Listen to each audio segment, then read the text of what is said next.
Friends, now Lucent में हम Indian history start कर रहे हैं। ये लूसेंट की बुक है। तो पहले हम हिस्ट्री स्टार्ट कर रहे हैं। तो देखो, अब व्हाट इज़ हिस्ट्री? हिस्ट्री का मतलब होता है द स्टडी ऑफ पास्ट। तो study of past is history.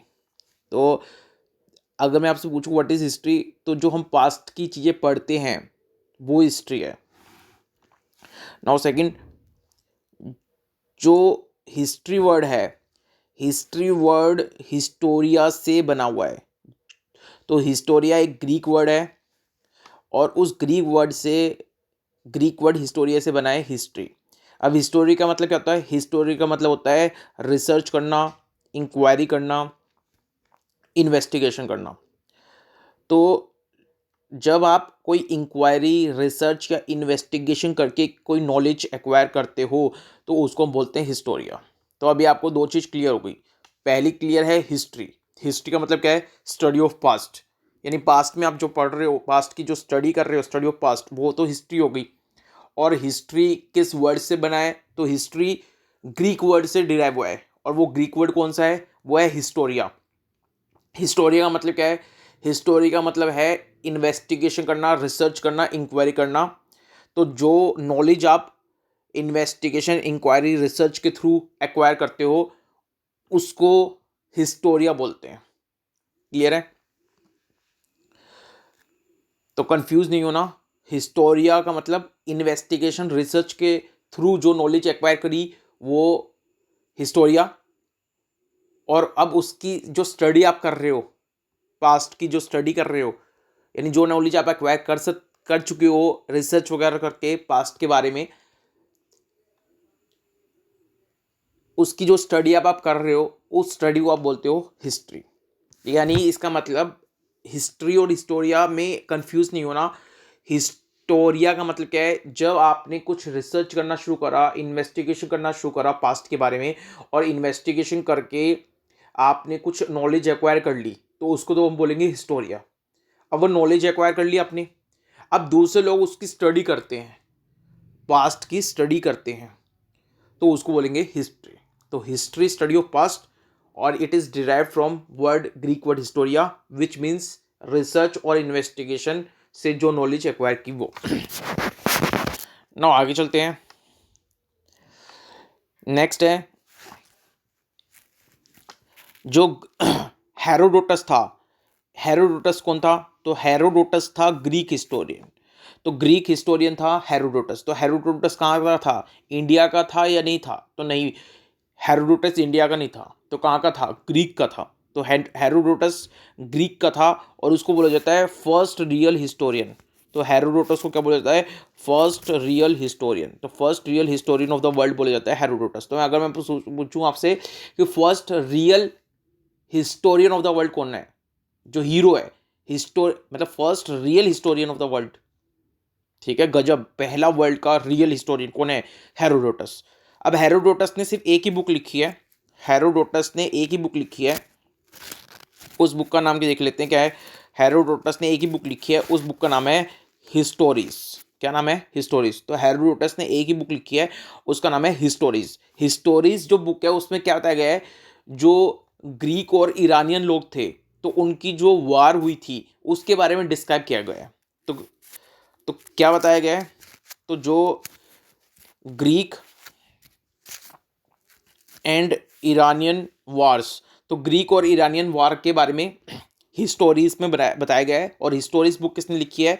Herodotus ने। हेरोडोटस कौन है? ग्रीक हिस्टोरियन है, first real historian of the world बोलते हैं इसको। नाउ अब ये जो हेरोडोटस है, इस हेरोडोटस को फादर ऑफ हिस्ट्री भी कहा था किसी ने। यानी कोई एक ऐसा इंसान था जिसका नाम मैं अभी आपको बताऊंगा, उस इंसान ने हेरोडोटस को बोला था you are the father of history. ठीक है, वो कौन था? तो वो था रोमन फिलोसफर था एक, सिसेरो, CICERO। तो रोमन फिलोसफर था सिसेरो। उसने, रोमन फिलोसफर सिसेरो ने हेरोडोटस को बोला था कि he is the father of history. तो अगर आपसे पूछ ले हेरोडोटस को फादर ऑफ हिस्ट्री की उपाधि किसने दी थी, तो रोमन फिलोसफर सिसेरो ने दी थी। नाउ नेक्स्ट है, एक नेक्स्ट हिस्टोरियन की हम बात कर रहे हैं, तो नेक्स्ट हिस्टोरियन है जर्मनी के। तो जर्मन हिस्टोरियन है लियोपोल्ड वोन रैंके। तो लियोपोल्ड वोन रैंके ये कौन है, जर्मन फिलोसफर है, ठीक है। अब इन्होंने क्या कहा था, इन्होंने क्या कहा था वो तो मैं बताऊंगा ही, पहले आप सुन लो इनको क्या बोलते हैं। इनको बोलते हैं फादर ऑफ मॉडर्न हिस्ट्री। तो आपको पता है हिस्ट्री 3 पार्ट में डिवाइड है, ancient history, medieval history and modern history. तो जो फादर ऑफ मॉडर्न हिस्ट्री है वो कौन है, वो है लियोपोल्ड वोन रैंके। लियोपोल्ड वोन रैंके, और ही इज जर्मन हिस्टोरियन। तो जर्मन हिस्टोरियन है लियोपोल्ड वोन रैंके। इनको क्या बोलते हैं, फादर ऑफ मॉडर्न हिस्ट्री। अब इन्होंने क्या कहा था, इन्होंने ये कहा था कि जो हिस्टोरियन का टास्क है वो क्या है, पास्ट को as as it is describe करना, it is the real task of historian. तो जो जर्मन फिलोसफर हैं, सॉरी जर्मन फिलोसफर नहीं, जर्मन हिस्टोरियन है Leopold von Ranke, he is called the father of modern history. और इन्होंने कहा था the task of the historian is to describe the past as it actually was, ठीक है। Now अब next बात कर लेते हैं जर्मन फिलोसफर हेगल की, ठीक है। तो ये सारे जर्मन की आ रहे हैं। हेरोडोटस कहाँ का था, हेरोडोटस था ग्रीक का। उसके बाद लियोपोल्ड वोन रैंक क्या है, ये कहाँ का है, ये जर्मन है, ठीक है। और अब हैगल भी कहाँ का है, जर्मन। तो हैगल जो थे, जो वो कहते हैं जर्मन फिलोसफर थे, याद रखना हैगल कौन थे, जर्मन फिलोसफर। तो जो लियोपोल्ड वैन रैंके थे, लियोपोल्ड वैन रैंके जो थे, ये देखो ये लियोपोल्ड वैन रैंके थे जो जो जो फादर ऑफ मॉडर्न हिस्ट्री है, ये जर्मन हिस्टोरियन है। लेकिन हैगल कौन है, हैगल को है जर्मन फिलोसफर हैं, ठीक है, ही इज़ जर्मन फिलोसफर। इन्होंने क्या एक बात की थी, इन्होंने कहा था हिस्ट्री रिपीट इटसेल्फ। क्या कहा था इन्होंने, हिस्ट्री रिपीट इटसेल्फ। तो हैगल ने क्या कहा था, हैगल ने कहा था हिस्ट्री रिपीट इटसेल्फ, क्लियर है। और उसके बाद नेक्स्ट जो जर्मन फिलोसफर हैं, और जर्मन फिलोसफर के साथ वो इकोनॉमिक्स भी हैं, उनका नाम है कार्ल मार्क्स। इन कार्ल मार्क्स ने हैगल की बात को एक्सटेंड किया। तो हैगल साहब तो जो जर्मन फिलोसफर थे वो तो क्या कह गए, वो तो एक लाइन बोल गए, हिस्ट्री रिपीट इटसेल्फ। फिर next German philosopher and German economics भी हैं, वो हैं कार्ल मार्क्स। कार्ल मार्क्स ने हैगल की बात को एक्सटेंड किया और क्या कहा, हिस्ट्री रिपीट इटसेल्फ। देखो history repeat itself, first as tragedy and second as farce, first as tragedy and second as farce. तो हैगल और कार्ल मार्क्स दोनों जर्मन के थे। हैगल जर्मन फिलोसफर था, Karl Marx German philosopher and economics दोनों था। Hegel ने कहा था history repeat itself, Karl Marx ने कहा था history repeat itself, first as tragedy and second as farce. Farce का मतलब होता है एंटरटेनमेंट, जब आप कुछ चीज़ को सुनते हो, एंजॉय करते हो, तो वो क्या है, फार्स। तो पहले हिस्ट्री एक ट्रेजेडी है, ठीक है, एक दुखद ट्रेजेडी है, बीत चुकी है, उसके बाद आप उसको एंटरटेन करके सुनते हो, तो इसलिए कार्ल मार्क्स ने कहा है history repeat itself, first as tragedy and second as farce. Now उसके बाद अब एक ब्रिटिश हिस्टोरियन आए। देखो हेरोडोटस कौन था, ग्रीक का था, बाकी ये हैगल साहब आए और कार्ल मार्क्स आए, ये जर्मन के थे। अब आपको कुछ ब्रिटिश हिस्टोरियन की बताता हूँ। एक ब्रिटिश हिस्टोरियन था E.H. Car, E.H. कार। इसने क्या कहा था, इसने ये कहा था जो हिस्ट्री है, it is an unending dialogue between past and present, यानी पास्ट और प्रेजेंट का अनएंडिंग कन्वर्जेशन है, वो हिस्ट्री है। तो E.H. कार ने, जो ब्रिटिश हिस्टोरियन, बड़ी अच्छी बात कह दी कि history is unending dialogue between present and past, that's it. Now अब बात कर लेते हैं सिस्टम ऑफ डेटिंग की, BC एंड AD के बारे में, ठीक है। तो BC एंड AD के बारे में बात कर लेते हैं। तो सिस्टम ऑफ डेटिंग, तो BC जो है, BC का मतलब होता है before Christ, before the birth of Christ. BC का मतलब क्या है, before the birth of Christ. और ये जो BC है ये इंग्लिश फेरेस है, याद रखना। तो BC का मतलब है before the birth of Christ और इंग्लिश फेरेस है। AD है वो, उसका मतलब है एनो डोमिनी, एनो डोमिनी, और ये लैटिन फेरेस है, ठीक है। तो BC क्या है, BC इंग्लिश फेरेस है और AD लैटिन फेरेस है। BC का मतलब होता है before the birth of Christ, और AD मतलब है एनो डोमिनी। एनो डोमिनी का मतलब है इन द ईयर ऑफ जिस in the year of birth of Jesus Christ, यानी जिस साल में जीसस क्राइस्ट का बर्थ हुआ है, ठीक है, उसको बोलते हैं AD। तो फर्स्ट AD, तो AD मतलब in the year of birth of Jesus Christ, और BC का मतलब before the birth of Jesus Christ. Clear है। अब अगर मैं बोलता हूँ 200 BC, इसका मतलब जिस ईयर में जीसस क्राइस्ट का बर्थ हुआ था उसके 200 साल पहले की बात हम कर रहे हैं। अगर मैं करता हूँ 50 AD, इसका मतलब है जिस ईयर में जीसस क्राइस्ट का बर्थ हुआ था उसके 50 साल के बाद की बात कर रहा हूँ, ठीक है। तो नाउ टाइमलाइन की बात कर लेते हैं। अब ये टाइमलाइन आपको दिख ही रही है, ये टाइमलाइन है, ये देखो, ये जीरो, ये यहाँ पे दिख रही है, ये देखो ये जीरो है, और इधर जब लेफ्ट में आप देखोगे तो ये सारी BC हैं, और जब राइट में जाओगे तो क्या होगा, राइट में जाओगे तो ये सारे AD है, ठीक है। अब देखो BC में पहले आएगा फर्स्ट BC, फिर और पीछे जाओगे तो सेकंड BC, फिर और बैक में जाओगे तो थर्ड BC, फिर और बैक में जाओगे तो फोर्थ BC, फिर और बैक में जाओगे तो फिफ्थ BC। राइट साइड में चलोगे यानी तो फिर पहले आएगा फर्स्ट AD, फिर आएगा सेकंड AD, फिर आएगा थर्ड AD, ऐसे फिफ्थ AD, और अभी चल रहा है 2020 AD। ऐसे अगर मतलब एक एग्जांपल दे रहा हूँ मैं,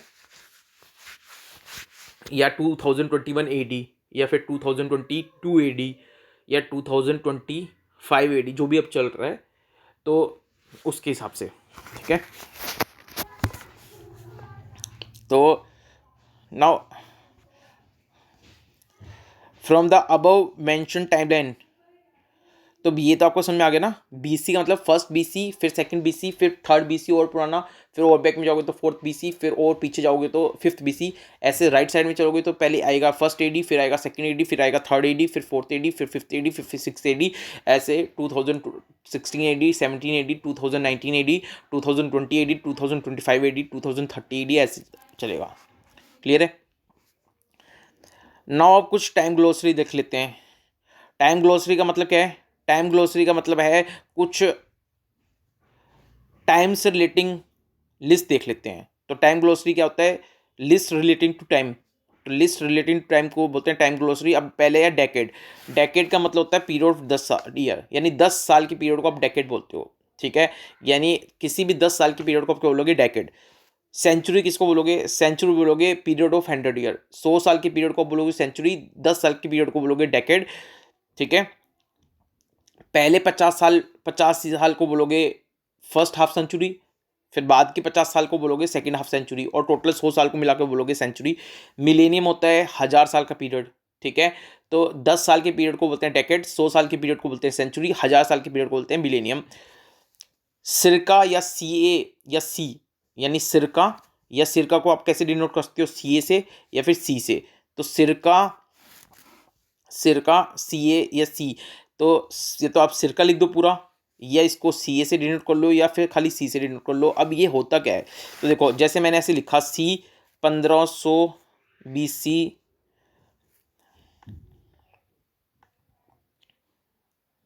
1500 BC से 600 BC, मैंने ऐसे लिखा मान लो। क्लियर है। यानी 1500 BC, फिर 1400 BC, फिर 1300 BC, ऐसे करते करते आप कहाँ तक हो, 1600 BC। तो मैं आपको बोलता हूँ 1500 BC से 600 BC के बीच में मान लो सपोज वैदिक पीरियड था, अगर मैं ऐसे बोलता हूँ।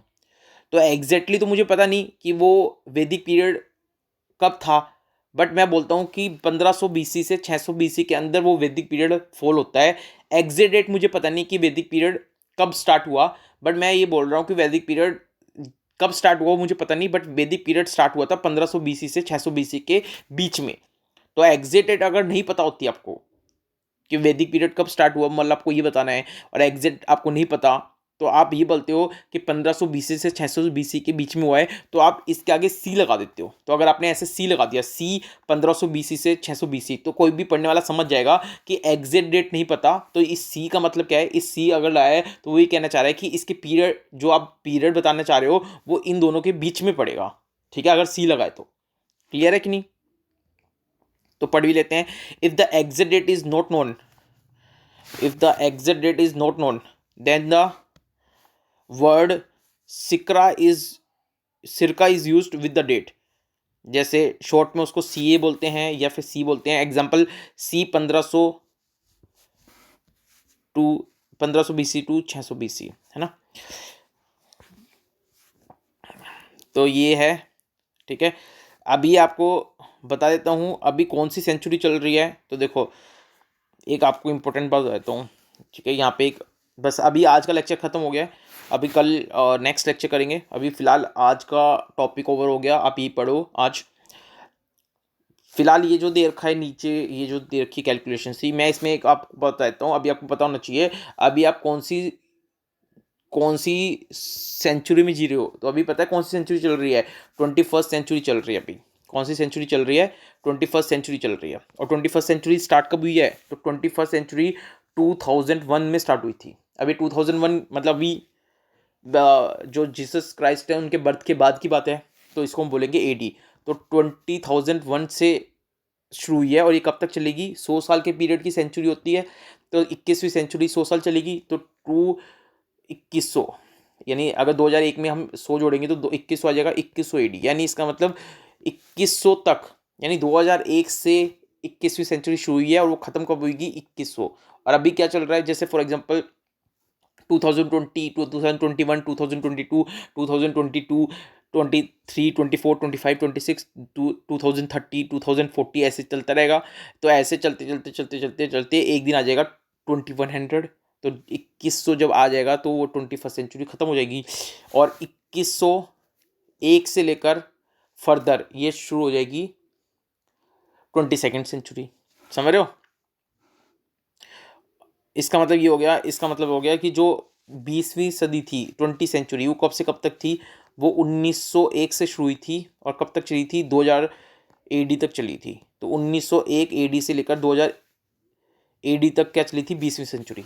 और 2001 से क्या शुरू हुई है? 21वीं सेंचुरी शुरू हुई है, जो 2100 में ख़त्म होगी। ठीक है, ये एक एक्स्ट्रा बात बता दी जो आपको पता होना चाहिए। 21वीं सेंचुरी में आप जी रहे हो, तो 21वीं सेंचुरी स्टार्ट कब हुई है? वो 2001 से स्टार्ट हुई है। ठीक है, 1901 से लेकर 2000 तक कौन सी सेंचुरी चल रही थी? 20वीं सदी चल रही थी। अभी 2001 से कौन सी सेंचुरी स्टार्ट हो चुकी है? 21वीं सेंचुरी। तो अभी आप कौन सी सेंचुरी में जी रहे हो? 21वीं सेंचुरी में जी रहे हो। और ये 21वीं सेंचुरी कब तक चलेगी? 2100 तक चलेगी। नाउ ये एक एक्स्ट्रा नॉलेज थी जो आपको बता दी मैंने। Thank you so much. Next video मिलते हैं।